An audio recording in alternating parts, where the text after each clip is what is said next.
Introducing Paddy Power's Beat the Drop. We're giving every customer 30 days free entry and £1,000 up front. It's up to you to keep it. All you have to do is answer 10 questions correctly. Play now at beatthedrop.paddypower.com. Hi there, welcome along to the Racing Post Weekend Postcast. What a weekend we've got. I'm Bruce Millington and I'm delighted to be joined by Tom Collins in the studio, as well as over in Ireland, the great Brendan Duke makes an emotional return to postcast duty, and we've also got Darren Hughes from Paddy Power, who's got all the odds and hopefully more than a winner or two. So what do we have this weekend? Well, only 4 runners, but runners of the highest quality in the Tingle Creek. That's the highlight of the weekend, takes place at Sandown on Saturday afternoon. There's also some great stuff up at Aintree, all sorts of other stuff going on. Hopefully the boys have been scouring the cards for the best value. And then on Sunday, some really, really good action, highlight of which is the John Durkin Memorial at Punchestown. We've also got a high-class Hilly Way at Cork. There's the Peterborough Chase it's now the Edredon Blur at Huntingdon. Some great names in that. And up at Kelso, some really valuable racing, including the 4 Mile Borders National. So, tons and tons to get stuck into. But we will start with the highest quality 4-runner chase I can remember in absolutely ages. Takes place at 3 o'clock at Sandown on Saturday afternoon. It's the Betfair Tingle Creek Stake. No, it's not. It's the Betfair Tingle Creek Chase. Certainly not a stake. Give us the prices, Darren. How's things, Bruce? Sure thing. So we have Altior heading our market at 4 to 6, unsurprisingly. Un de So is in there then at 7 to 2. So Royale is 5 to 1. And St. Calvados, the outsider, at 6 to 1. Only 4 runners, Brendan, but what a gem of a contest. Yes, it's terrific, isn't it? I mean, they've just gone mad this season running horses against one another. I'm enjoying it now, and it's week after week. And it seems a shame with such a high-quality competitive renewal to just say Altior wins, doesn't he? Well, you think? Oh, I mean, Altior just always wins. I'm not even sure 2 miles is a trip. But no, Tom Siegel said that recently. He said that if you look at the Champion Chase, he looked in all sorts of trouble and then just absolutely powered away. And that was the point at which his stamina was kicking in. Would you like to see him given a try over the old 3? Oh, well, I would basically, if Altior ran in the Champion Hurdle, Champion Chase or the Gold Cup, I'd back him to win all 3, though probably not at the same festival. No, fair enough. I'm fairly sure he could win all 3. He's just a beast. So there's there's no chinks in his armour. There's nothing you can see that might let any of the other 3 get back in, because they're decent opponents, aren't they? There are no make weights here. No, certainly not. But I mean, it's going to be run at a good clip. I might have a bet though. Just listening to those prices, I might do the forecast Altior and So Royal. I respect on the So, obviously you'd have to Warrior the turf, but just he's rising 11, the other horse is rising 7. He's got So Royal is £9 to find, but he's such a brilliant. It's incredible how he gets from one side of the fence to another, and I think this fast pace will suit him. I can't have St. Calvados. I didn't think he jumped well in Nace either. All the emphasis was on how bad Footpad jumped, but I didn't think St. Calvados jumped. I think he'll be exposed. And I'd basically make it a 3-horse race, and I'd like the forecast. That's going to be my bet. Well, I mean, it's funny, isn't it? We haven't even mentioned Un de So yet, Tom. I mean, getting on to legendary 2 Mile Chaser, and here he is not even getting a mention. What do you think will happen here, Tom? Well, literally exactly same as Brendan. I've written down Altior, So Royale, straight forecast. It's a small but select field. Un de So's the veteran, the proven horse, won this race before. He doesn't really jump that well, I don't think, especially around Sandown. I think he made a couple of mistakes last time in 2016 when he won the race. So Royale also has jumping concerns, and also I think the ground could be a slight concern for St. Calvados. Altior just doesn't get beat, does he? Henderson's flying. He's won his last 14 starts, 3 over this course and distance. Ground's fine, goes well fresh. Straight forecast, Altior, So Royale. Okay. And Darren, do you echo the boys' confidence in Altior? I do, to a point. I love the horse. I think he's incredible. But he has shown that there may be chinks in his armour at times. I was actually at Sandown for the Jones finale last year when he beat San Benedito, and he didn't win like a 1 to 5 shot that day. I don't think a small field is really his bag. I think he needs a really strong pace in a big field. Now, he will get a strong pace here with Un de So and St. Calvados. I do think he's the most likely winner. I actually don't think So Royale is that good. I would expect Altior to beat Simply Ned by 30 lengths. Like I'm just not impressed with any of his runs really. I'd say Undeso for the forecast if you were determined to have a bet, but I'd be happy to sit back and watch this one. Now, lads, which of you three have done your Christmas shopping yet, Tom? I bet you haven't, have you? Started. Not Dukey, started. have you got involved yet? No, I'm actually down to do one of these on Christmas Eve, so that's going to be a busy day because I'll be doing both my Christmas shopping and a podcast on Christmas Eve. How about Darren? You sound a slightly more organised type. Have you got your Christmas presents in yet? I have in my hoop. I'm a Christmas Eve man. I get the haircut at 10 o'clock Christmas Eve in the morning and then go in and do my shopping. Good lad. Well, listen, if you're stuck for ideas or if any of you watching or listening needs some inspiration, this is the Racing Post Annual. It's absolutely superb. It is packed with fantastic pictures, great reads, reviewing last year. It really is a treat. Buy it for yourself, buy it for any racing fans in your family. There's a really great feature on there on Nicky Henderson and why he is such a king when it comes to training Cheltenham winners. So a quick plug for that. You can go on to racingpost.com/shop and you can get that for the small price of $12.99. Absolute bargain. Let's see if there's any value elsewhere on the ITV card at Sandown. We'll start with the 150. And again, what a race we've got here. The great Laylaw facing half a dozen rivals in the randoxhealth.com Henry VIII Novices Chase. What's the latest betting, Darren? Sure thing, Bruce. So we have Lawler at the top of the market at 8 to 13.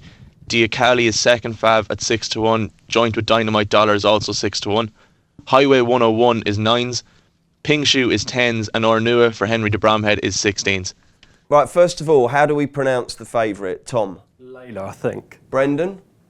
I'm coming around to Layla because didn't Kaylee Woollicott say that's how you say it, so I'll give her naming right. Yeah, but I mean, didn't everyone also down at Ditchy call him Cato?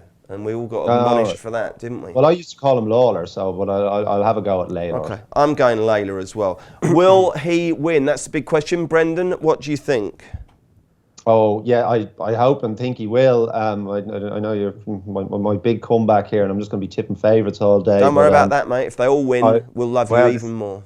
This is it. I was lucky enough to be in Cheltenham before he ran, and it was a joy to see beforehand. He's like Andrex, long and strong. He's gorgeous heading him as well. And then his jumping was a joy during the race, and of course the reception afterwards was lovely to be there as well. And he just looks a proper horse. They said they were worried about the ground. I don't really understand this. His best run over hurdles came on deep ground, so he looks bomb-proof to me. Okay, and is it just a watch and enjoy, or could you dabble with a forecast, Brendan? I couldn't find anything really. I wasn't gone on the Oppo, so I think I'll just watch this one. Tom, a couple of our Racing Post colleagues in the run-up to this week have been saying that Layla's a terrible price. What's your view? I think he's a terrible price, although I was very impressed. I was at Cheltenham when he won in November, and I was very impressed with the way he jumped as well. He's a bit short though, 8 to 13. I don't know, I kind of like Dynamite Dollars at the prices. Although he's got 7 lengths to find, I think it was. He made 2 crucial errors at Cheltenham, one at the second last and one coming down the hill, which basically got rid of his chance in that race. But he stayed on really well to the line, I thought. There was barely any difference in the price at Cheltenham when they ran. I think 7 to 1 and 8 to 13 is a bit, I don't know, I think it should be more like even money and 4 to 1 about the two. So maybe a forecast on the two, a reverse forecast potentially. But a lot of odds on or short price horses have been beaten in this race, including Bristol de Mai, Crackaway Jack, Free World, so maybe one to take on. Okay, excellent. And Darren, what's your view of this one? I actually completely agree with Tom. I think Layla is a bit of a rotten price at 8 to 13. Like, look, it's hard you can't knock what he did the last day. You know, it was class. But what I would say is, as well as Dynamite Dollars making the 2 mistakes, kind of 3 or 4 of them kind of went for the lead, bar him. You know, Dickie Johnson took a pull on Lawler every time and let the others do the donkey work. And I think he might have just picked up the pieces to a point. Now, look, I wouldn't begrudge them if he did win, and it'd be lovely to see. For me, at the price of Dynamite Dollars, is a cracking bet at 6s. Okay. And that's who I'd be on. Excellent. 2 votes for Dynamite Dollar, and Brennan thinks Layla will get the job done. The 225 at Sandown is the Jumeirah Hotels and Resorts December Handicap Hurdle. And Darren, take it away with a show of betting, if you would. Yep. So Apple Shakira is our favourite at 5 to 2. I'm a Game Changer is 5 to 1. Totterdown is 5 to 1. Nelson's Touch is 8s. Aragon de Chenet is 9s, as is Friday Night Light, and we're 10s bar. Okay, Tom, what do we make of Apple's Shakira? Because I guess the race revolves around her, doesn't it? At her best, it's all over, but she didn't show her best last two, did she? Exactly. Yeah, the race revolves around her completely. Nicky Henderson's dominated the race in recent years, won 4 of the last 8 runnings. I originally put down Watch the Market because he had 3 horses entered, Call Me Lord and Brain Power, right at the top of the weights. Both were set to carry 11 stone 10, which meant that Apple Shakira was going to carry 10 stone 8. And that interested me in Apple Shakira, but subsequently he's taken out Brain Power and Call Me Lord, so Apple Shakira is somehow now top weight. The race has lost quite a lot of its class. 4-year-olds struggle to win this race, and Apple Shakira is obviously in that age category. But although it's her toughest task to date, I think she can probably return with a bang because it really doesn't look a great race at all. Yeah, it's not really a betting race for me, but she's probably the winner. Okay, Tom's a little bit unsure on this one. Brendan, you got any strong thoughts here? I want to take on Apple Shakira. I even have a mark in the mid 140s. I think is too much on what she's done. I mean, I think her highest RPR is 138 or something. She hasn't actually done that much to justify that mark. But as Tom said, it's not a great race. Totterdown got £10 for the last day, but he was impressive on deep ground over course and distance. He's in form. He would be my nominal selection. I can see the £10 rise maybe being too much for him, but I do think he'll hit the board. So I think each way I'd go Totterdown. Darren, are you any more confident than the other lads? I actually am. I'm actually kind of sweet in one here, but just before we go any further, I forgot to say we're actually paying 4 places here on this race. Jolly good, we like to hear that. So you have every chance of nicking a bit of place money here. The one I actually like is I'm a Game Changer. I think he's pulled a little bit too hard in his races in kind of smaller fields. I think he does actually have the form in the book to go close here. Ran a fairly good race in the Scottish Champion Hurdle. I think with a bigger field here and a stronger pace to aim at, if he can be settled. And you have to remember what kind of, how bad form Philip Hobbs' horses were in last year, so you'd have to think he's improved for this year. I'd actually be reasonably confident on him, especially at 5-1 each way. You couldn't go wrong. Okay, so that's 4 places, only 10 runners. That is available at paddypower.com and also on the Racing Post website and mobile app. So grab a bit of value there. 3:35 is the other televised race at Sandown Park on Saturday. It's the Betfair London National Handicap Chase. 3 miles, 4.5 furlongs, slogging it around in bottomless ground. What's the latest betting, Darren? No worries, Bruce. Yeah, so Royal Vacation is our favourite at 11-4. Red Infantry is second fav at 10-3. Milan's Bar is 6-1. Shanro Santos is 6-1. Exitas is 7s. Acton Pieces is 8s. Chase the Spud is 8s. And Morny Wing brings up the rear at 20-1. And we'll stick with you for a selection, Darren. Very, very keen on one here. Ooh. Very keen. Red Infantry. Think he has all the improvement in the world to come. Pulled really, really far clear the last time. I think £5 is more than reasonable. Ian Williams is banging winners in like nobody's business. I think he's unexposed. Like for an 8-year-old, he hasn't got that much mileage. He's only had 7 goes over fences. He looks to have improved for this sort of marathon trip. I couldn't be sweeter on this fella. I'd say I think he's a cracking bet at 10-3. Ooh, noted. What do you think, Tom? Well, 3 mile, 5 furlong handicap chase on heavy ground's not really my bag. Red Infantry is probably the most likely winner. I won't be playing in the race. I just think Chase the Spud's an interesting alternative. It's got a lot of weight, but Connor Brace takes off £7, which is a huge plus. Goes well fresh, won first time out last year. Ground a trip, no problem. Could be one for the future, but one's worth watching anyway. One's worth watching, but Red Infantry is probably the most likely winner. Okay, and Dukey? I thought this was an impossible race. I couldn't rule any of them out, but for a nominal selection, I like Chase the Spud because he does go well fresh. The handicapper didn't really cut him a lot of slack for his 3 dismal efforts after his Haydock comeback win, so that's a bit of a worry. But I do think you can make a case for him to be competitive off that mark, and he's a price. I wanted to go for something at a price in this race because it's so difficult. Good man. Let's do Aintree next. Introducing Paddy Power's Beat the Drop. We're giving every customer 30 days free entry and £1,000 up front. It's up to you to keep it. All you have to do is answer 10 questions correctly. Play now at beatthedrop.paddypower.com.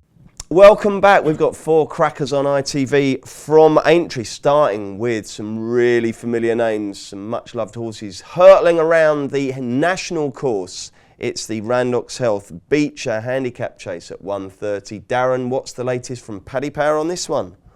So yeah, we're paying 6 places on this race tomorrow, Bruce, for 18 runners. So you just have to be in the top third of the field to get a few quid back.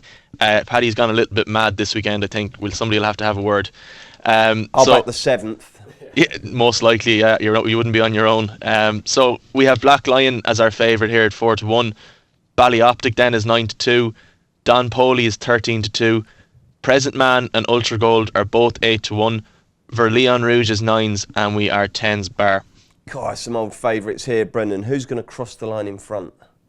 Well, again, and I did think this was a competitive race, so I tried so hard to get away from the favourite, and I just couldn't do it. I mean, a curious thing about Black Line is that his last 2 starts over regulation fences, he hasn't jumped well at all in Haydock and Sandown, but there is still an Aintree factor, even though they've modified these fences, and he is just an incredible jumper of them, and he there's no problem with heavy ground. He's £5 higher than last year, but he was going into that as one of the best handicapped horses, well, on paper, that you've ever seen. And I could just see a repeat of that again. It's just the national trip itself that might be a little bit of a test for him. But in this is absolutely his wheelhouse, isn't it, Brendan? Yeah, well, I mean, he barely came off the bridle last year. So I just couldn't get away from him. You don't have to be so apologetic. He's 4-1. People love backing 4-1 winners. Yeah, absolutely, yeah. And I mean, how are we going to kick him out of the 6? That'll be quite an achievement. Okay. Thomas. Black Lion's the best of the 2 Twist and Davis horses for a start. I can't see Ballyoptic beating Black Lion, personally. Don't know why Don Poley, or Don Slowly as people call him, is so short in the market. Hasn't run for an absolute age. It'd be nice to see him run encouragingly, though, because obviously good horse of old. But no, I'm with Ultra Gold. I think he's an absolute steal, especially for first 6. Definitely going to come in the frame. Absolutely loves the track. 2 wins in a second from 3 runs here. He ran well on his reappearance, actually. In a handicap hurdle, he had no chance in behind Dinons, who's a really quick horse compared to these that he's facing today, and especially Ultra Gold's not really a quick horse at all. Stays all day. I had a small bet of 20-1 earlier in the week, so 8-1 all right, Paul Keeley, we're not interested in what you did at the start of the week. I've got him in an each way double, actually, of 1 later on the cards, which we'll come to later. Can't wait to hear about that. Good. He value that we can't get because you nicked it all in London. He still has to prove that he stays 3 mile plus, but some of his hurdle form suggests that it's in reach, and I think he'll go really close for Colin Tizard. Okay, so Brendan's made a very good case for Black Lion. Tom's retorted with a very strong case for Ultra Gold. Darren, where do you sit? Not quite as confident as either of the 2 lads in anything here. My issue with Black Lion is he has tended to need the run, his first run of the year, and I just thought it could be the same here. Ballyoptic was interesting, obviously as second favourite, but he seems to be improving for these kind of trips, and the ground should be absolutely fine for him. Don Poley, I have an interesting theory about horses off that long. My thing is, I think horses who are off for a year tend to need the run, but horses who are off for 2 years tend not to need the run. I quite like that. I can see that. It's just, I think. Have you tested it? I haven't paper betted now or anything like that. I haven't really tested it. It's one of those old wives' tales that I just kind of believe. I just think, trainers, if a horse is off for 2 years, they're not going to leave anything to work on. They're going to make sure they're in tip-top shape before they even attempt to bring them back to the track. I wouldn't be so quick to rule him out. Look, it's a competitive enough race, and he probably is a little bit short at 13-2. There's not much juice in that price, but I wouldn't be surprised to see him rock up, especially in the first 6. Yeah, the elbow could be absolutely made for him, couldn't it? Right, so we've talked about one fantastic 4-mile chase at Sandown. We've got a really great 4-runner chase even. We've got a really great 4-runner chase at Aintree. It's the 205. It's the Rewards for Racing Many Clouds Chase, named after that fantastic national winner of Ollie Sherwood. And we've got a really, really interesting race here featuring a former Aintree winner. What's the latest betting, Darren? Sure thing, yeah. So competitive affair here despite the small field. We have definitely read in as 4-6 fav. Double shuffle is 2-1 second fav. 1 for Arthur is 8-1 and ACDC is 16s. Tom, lead on. Boring selection, but just can't get past. Definitely red, really. He's a top-class chaser. Won this race last year by 7 lengths, beating Cloudy Dream, who would win this race this time around. Did it well on reappearance when beating Black Corton, although that runner obviously made a terrible mistake, and Bryony Frost did amazingly well to sit. But yeah, he probably wasn't tuned up 100% for that run. He'll be primed for this. Just think he'll hack up, really. It's great to see one for Arthur back, though, on the track. I hope he runs really well. Absolutely. Darren, do you also share Tom's confidence about the jolly here?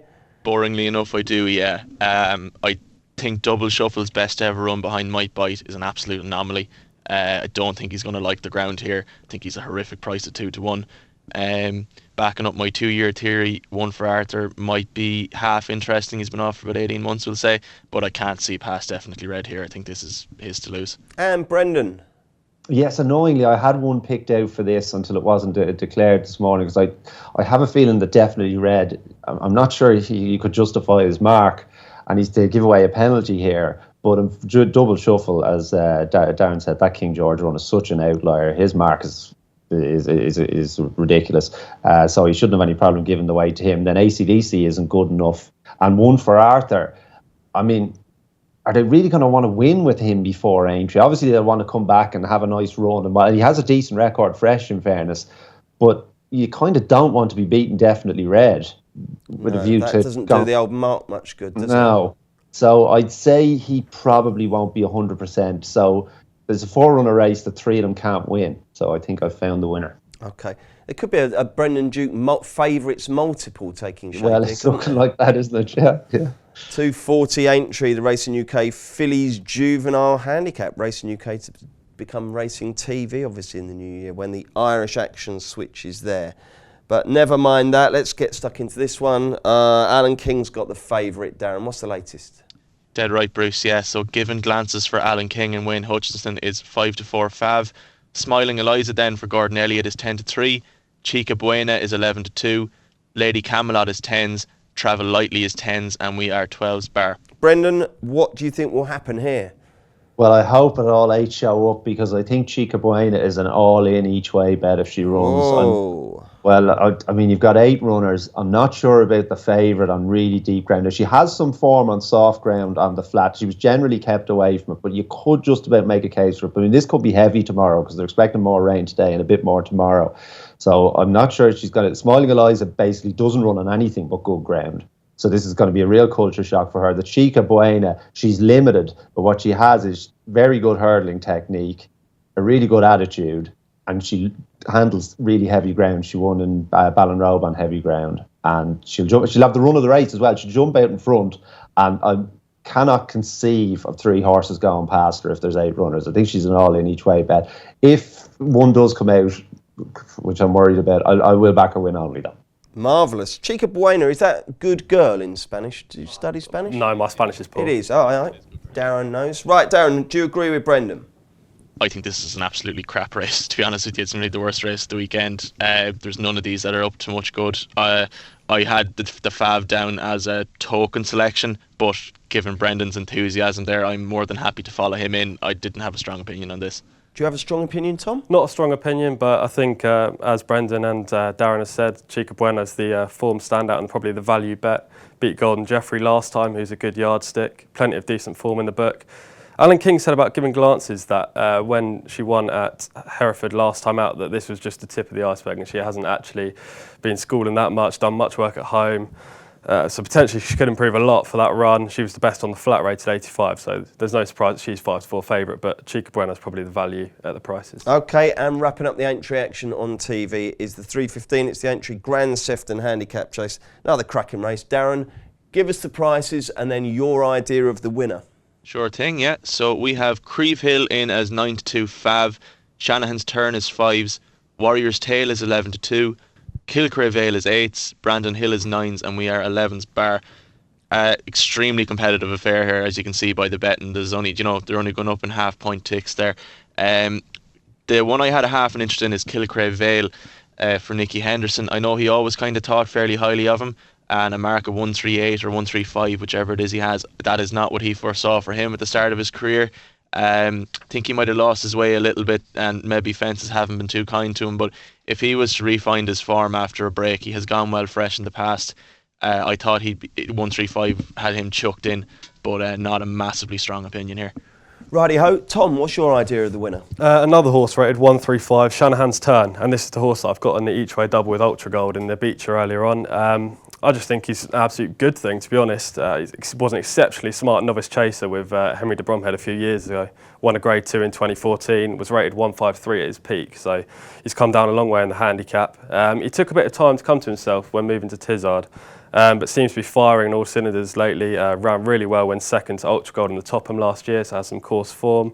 He had no chance over 2 miles last time out. It was just a prep run.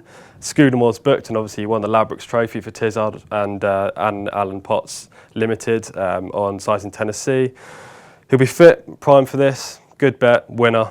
Hopefully with Ultra Gold, and that's a double up. Good luck. Will that pay for Christmas? 20 to 1 and 16 to 1 each way double, so yeah, hopefully. It certainly will, won't it? Good luck with that one, Tom. Brendan, who do you think will win the Grand Sefton?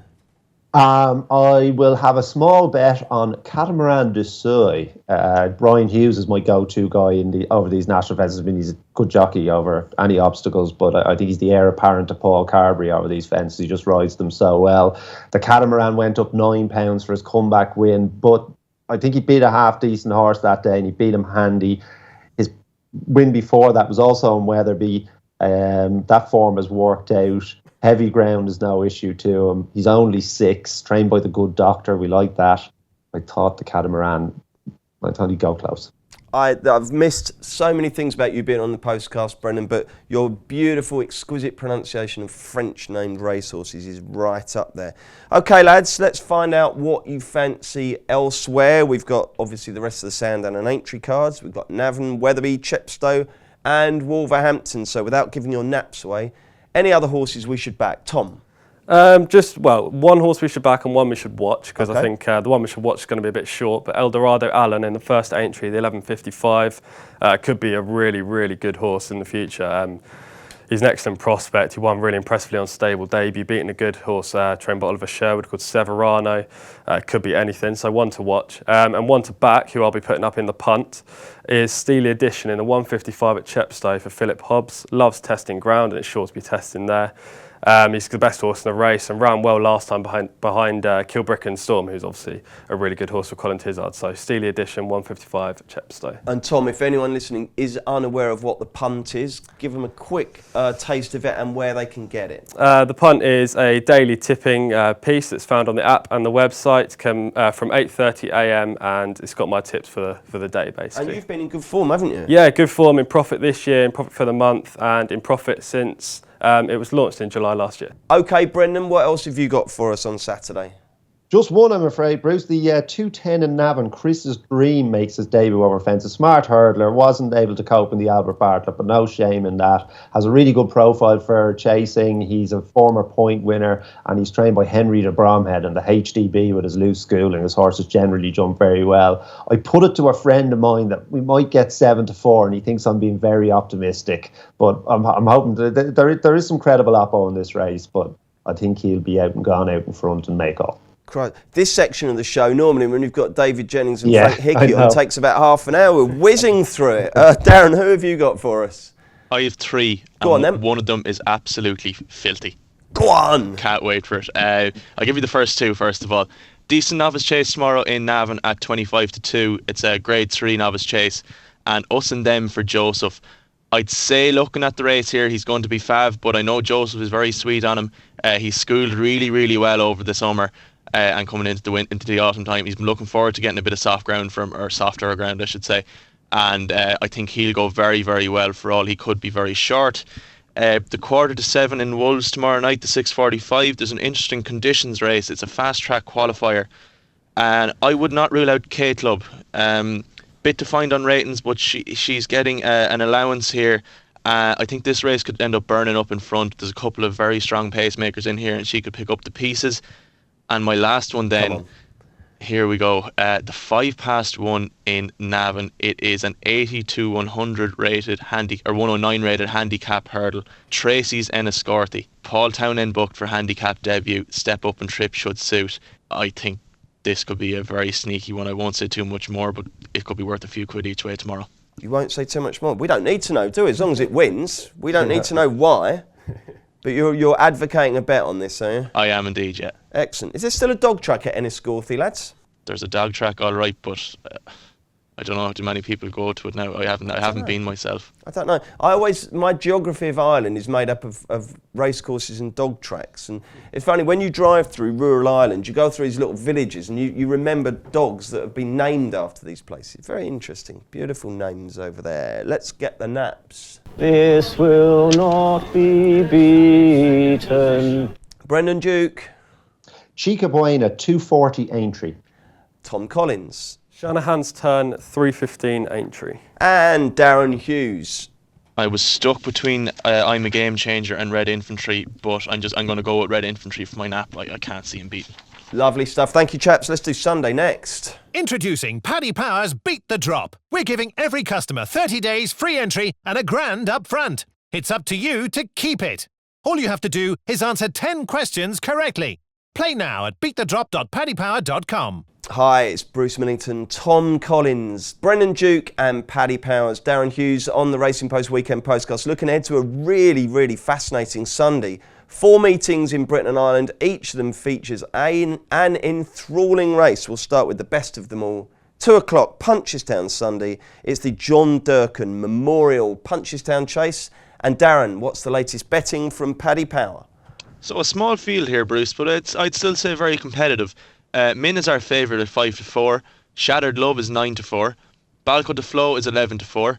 The Storyteller is 12s, and Ed Wolf brings up the rear then at 16-1. Yes, obviously we were hoping to see Presenting Percy, who is many people's idea of the Gold Cup winner this year. We won't, but Min's and Shattered Love et al. Aren't bad stand-ins, are they, Brennan? What do you fancy? Certainly not. Again, back to the favourites. Min, I just thought Min was very hard to get away from. I mean, he 2.5 miles around Aintree, his mini epic with Politolog. I think if Politolog was in here, he'd win. That's really good form. Didn't run so well back at Punchestown, but they were chasing the trainer's title then. I'm not sure they'd have run him. Yeah, he was entitled to a bit of a hangover after that race. That was a really good race. I think he's the best horse in the race. No issues with him fresh, and I thought he'd be very hard to beat. Min for Brendan, who for Tom? Min as well, exactly what Brendan says. Best horse in the race, stylish show. I've got a soft spot for Min as well. Seem to back him every single time he runs, no matter what he's against. I just think Balco and Storyteller will have... Balco de Flo, and the Storyteller will have to improve on their reappearance runs. I'm interested in Ed Wolf just for the future, probably not for this run. He seems to pop up every now and again and could pop up at a big price later in the year. And he's won his last 2 starts of a 2 mile 4, so it's interesting he's dropping back in trip. But Min's the one for this race, probably. 2 for Min, 3 for Min? No, not massively against him. Like, he's gone well fresh in the past. I like Shattered Love here. She's had the benefit of a run. I think she could just end up galloping them into the ground, make it a real stamina test. Really fond of her, and I know Gordon is very fond of her as well, especially getting the mare's allowance. Okay, and you have also got Darren prices on the highlight of the court card, which takes place at 1:45 on Sunday. It's the Hilly Way Chase, over 2 miles and 1 furlong, and Great Field heads the market. He absolutely does, yeah. Brilliant to see this mad fella back. He is our 8-13 favourite. Dr. Phoenix and Special Tiara are both 11-2. Atois Phil is 12s, as is Castle Grace Paddy, and we're 20s bar. Darren, if we fast forward to May and the jump season has all been run, what do you think Great Field will have achieved by then? It depends if he's kept fit. To be honest with you, not a whole pile. That'd be my guess. I think he's too hard to keep fit, but he may have won a Hilly Way Chase. Okay. Is that betting confidence, or are you just prodding him forward as a token selection? For this race Sunday, coming back off a break, I couldn't tell anyone to take 8-13 there. Dr. Phoenix maybe each way. I actually think Dr. Phoenix could be a sneaky one for the Ryanair come March. I think a step up and trip would suit him in time. He obviously improved bundles last year for Gordon. I wouldn't have a strong opinion here, Bruce. I think Great Field will be hard to beat. Watching brief for you, Brendan? Well, probably. I mean, it'd be a joy to watch Great Field. He's such an exciting horse. He's one-dimensional, but it's a nice dimension to be in, because it really is eyeballs out from the get-go, and I think he'll put these under too much pressure. I was just trying to work out in my head, it's quite difficult, but I reckon just off those prices Darren came up with, you might get about 5-1 Castle Grace Paddy without. He was a horse I was interested in last year, let me down in Punchestown at the end of the year, but I think he's better than that. Wouldn't be shocked if he resumed his progression here, and I could see him chasing Great Field home. Tom, what's your view of this one? Just a watching brief, but Great Field wins if he doesn't fall, just a bit too short. Well, I say watching brief, I'll probably get to about 150 and put him in a double with Min. purely just because they're the... What time's the race? It's after 1:45, yeah. yeah. 1:40. So plan up your can't bet him after the race, unfortunately. No, 1:40, yeah, I'll probably just lump him in a double with Min and just hope that Willie Mullins comes out on top as he always does in Ireland. Jolly good. Let's switch our attention to Huntingdon. 2:25 on Sunday. The Tattersall's Island Edredon Blur Chase. It used to be the Peterborough Chase, but they've now named it after the great horse who won it so often. And there's a really good field. I'm going to spin down. We don't have prices. We've got God's Own, Art Moresque, Beggar's Wishes, Charbel, Hammersley Lake, Joss's Hill, Militarian, San Benedito, T for Two, and Rennie's Goal. What a race, Tom. Yeah, great race. Although somehow Hammersley Lake comes out top on ratings. I couldn't believe that when I saw it. But yeah, no, it's a really good race, and top-notch horses, including Top Notch, have won this race in recent years. Alpha Rov as well. And I think Charbel's going to add his name to the list. Great jumper, stays really well. Ran a career best in 1965 Chase last time out when beaten half a length by Politolog. I just think he's the best horse in the race and will come out on top. Brendan, have you got a view on this one? Yes, again, tip the fav, as Tom says. Charbel is the best horse in the race. I don't think God's Own will be... Well, you could argue God's Own, they're similar horses, but I don't think you'll be able to give him £6. Hammersley Lake, it's a phantom mark again. He's in form. Politolog's a good, really good yardstick. You gave him plenty to think about getting £6 at Ascot. And we don't have to worry about rain, because Cambridgeshire is Death Valley UK, isn't it? It just doesn't rain in Cambridgeshire. So, I mean, it's not like the ground is going to turn really soft or anything. So I think he'll win. I'm not absolutely certain about that. I must admit, my only visit to Huntingdon last year, it was an absolutely gorgeous day in an otherwise very rainy time. So there might be something in that. Again, have you studied weather patterns for the fens, Brendan? Well, I haven't studied weather patterns, but someone put me into this last year about Newmarket. Newmarket is close to the driest place in England. I can't remember the name of it off the top of my head. And I just lumped them all in together and said, Cambridge is really dry. Yeah, no, that's fair enough. You sounded very very learned when you said it, so you've certainly bluffed us. Without any science to back me up, yeah. Yeah, so if you're going to Huntingdon on Sunday, do bring an umbrella. Darren, who do you like? Agree with the two lads here, Bruce. Yeah, Charbel, class act. I'm actually going to put up a bet, but not for this race. I've had two anti-post bets for Cheltenham this year. One is Mainly Can for the Arkle, the other is Charbel for the Ryanair. There's 33 to 1 out there. I think he'll be a lot shorter after Sunday when he shits in, so I'd advise people to take the 33s. I'm still smarting, still smart. I still think he would have given Altior a run there, I honestly do. But then maybe this is a great opportunity to get over that and actually cash in on the great horse.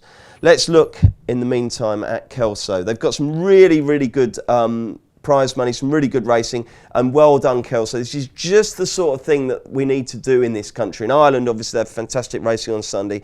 We have too many poor quality Sunday cards, but it just feels like there's a growing trend to some better Sunday fare. Carlisle put some good Sunday jumps racing on, and Kelso have done here, so well done to them, and they've been rewarded with some really good fields. The 105 is the 4-mile Persimmon Homes Scottish National. We do not have betting yet, but hopefully, Tom, we have a winner. Well, hopefully, I don't know. It's a tough race, to be honest. Nigel Twiston-Davies, though, does incredibly well when he sends his horses up to Scotland, normally Perth. But Calip Mad, who I've backed at Cheltenham recently, I think tops the weights, and he's just the best horse in the race. He'll stay the trip, I think. Also a little word for Total Assets, because Amy Ward gave him an absolute cracking ride last time at Hexham. It's really quite out the back. I think 10 lengths off the main bunch of the field from the start, and just crept through the race and won, going away at the end on his first start over a marathon trip. Could be one maybe to watch in play running. He'll go big in play if he's left out the back again, ridden cold. So lovely. Brendan, anything at Kelso for you? I didn't look at Kelso, unfortunately, Bruce. I don't want to come on and start bitching about 24-hour decks again, but those feckin' 24-hour decks have my heart scalded. Well, this is actually 48 hours, obviously, because it is still Friday, Brendan. But I take your point generally. I mean, 24-hour decks, something that racing does need to completely eradicate. How about you, Darren? Have you got a view on this race? Well, I'm going to agree with both of you. First of all, 24-hour decks are archaic. They should be got rid of. It's absolutely ridiculous. Of course they should. But in this race, one I'd have a half interest in is Dawson City for Polly Gundry and James Best. If you go back, he ran in Newbury last March and was 8 lengths off Thomas Patrick, giving him £2. That form looks pretty good now, I think it's fair to say. Should stay the trip, has stated previously, won around 4 miles at Exeter as well, so he'd be a token suggestion for me. Righto, anything else in Ireland on Sunday, lads? Brendan, what have you got? Yeah, not a whole pile. He won't be a backable price, but just keep an eye out for Get a Bird in the 2:30 in Punchestown. Makes his Chase debut. He's not that big, which might give you some concern. But maybe he'd be like So Royale, smart but with exceptional, or small but with exceptional technique. Let's hope so. Lovely stuff. And how about you, Darren? Yeah, same as Brendan there. That's what I was going to point out. Get a Bird makes his debut over fences. There's a Grade 3 Mares Chase on Sunday in Cork as well. A Novice Chase, sorry. And I think Forge Meadow could be a bet here to boost the old Mengley Can form. No prices yet, obviously, but she could be one to keep an eye on. Lovely stuff. Okay, by the way, well done to Sean Crow, who won the £100 free bet from Paddy Power on last week's Postcast. Certainly a better weekend for Sean Crow than for Sam Crow. Lads, what are we doing this weekend? Tom, did I hear you say you're working all weekend? Yeah, well, I'm working Saturday on Insight and subbing duties, so I'll be watching a lot of the racing as well. And then Sunday I've got the day off, which will probably involve watching the sport and then watching Packers probably lose again in the NFL. Oh, really? Is that your team? Is it the Packers? Yeah, well, yeah, it's my team. I don't know how long that will last, but yeah, no, it's my team. We're playing the Falcons and season's gone to pot. So. Is Rogers still erratic? Yeah. Is he fit? No, yeah, he's fit now. He's been injured for the whole season with a knee injury, but he's fit. We fired our coach after losing last weekend, so season's gone. It's just kind of ending the season, hopefully better next year. Okay, Brendan, it's been a long time since I asked you for a love life update. So long, in actual fact, you may well be married with about 3 children. What's the latest on the old romance front, my friend? Bit of an upheaval this week. I probably wouldn't be fair for me to talk about it. Maybe I'll give you an update the next time. Is that okay? I'm trying to. That'll be brilliant. As long as we don't make it too long. What's your weekend hold then, Brendan? I have to drop my brother. He's trying to get he got a puppy and he's trying to get it socialised. So he's going to doggy daycare tomorrow and he needs a lift. So I have to give him a lift. And then I have a wedding on Sunday, which I'm looking forward to. Fantastic. Excellent. Have you got a role or are you just a mere guest? Just a mere guest. Lovely. What price are you to dance? Probably at a wedding. I'd say I'm odds on to dance at a wedding. Yeah. I don't dance generally, but I mean, you just get swept up in the whole thing. So I'd say I'm about 4 to 7 to dance. Okay, that's short. Darren, what does the weekend hold for you, my friend? Heading home now to recover, Bruce. We had the office Christmas party last night. Oh, how was it? As Brendan had taken a test, the Paddy Power Christmas parties are nothing short of legendary. Really? What time did you have your last drink? 4 o'clock. Did you dance? I did indeed, yeah. Did you make a drunken pass at a female colleague? Not that I remember, but I'm waiting on an email from HR here, so God only knows. Got turfed out of coppers at 4 o'clock and went to my bed then. After that then, probably take it handy and go to Punchestown on Sunday, be my plan. Fantastic. You sound remarkably fresh for a man who's been on it so hard last night. Well played. Right then, Maddie is still in Hong Kong, the lucky thing, so I'm back on Monday to review what should be a scintillating weekend. We'll also have a little look at what is coming up next weekend at Cheltenham. Then we've got football on Thursday and we're back next Friday for another Racing Post weekend postcast. We hope you can join us for those. Good luck with your bets. Let's hope we've got a few winners this week. Introducing Paddy Power's Beat the Drop. We're giving every customer 30 days free entry and a grand up front. It's up to you to keep it. All you have to do is answer 10 questions correctly. Play now at beatthedrop.paddypower.com.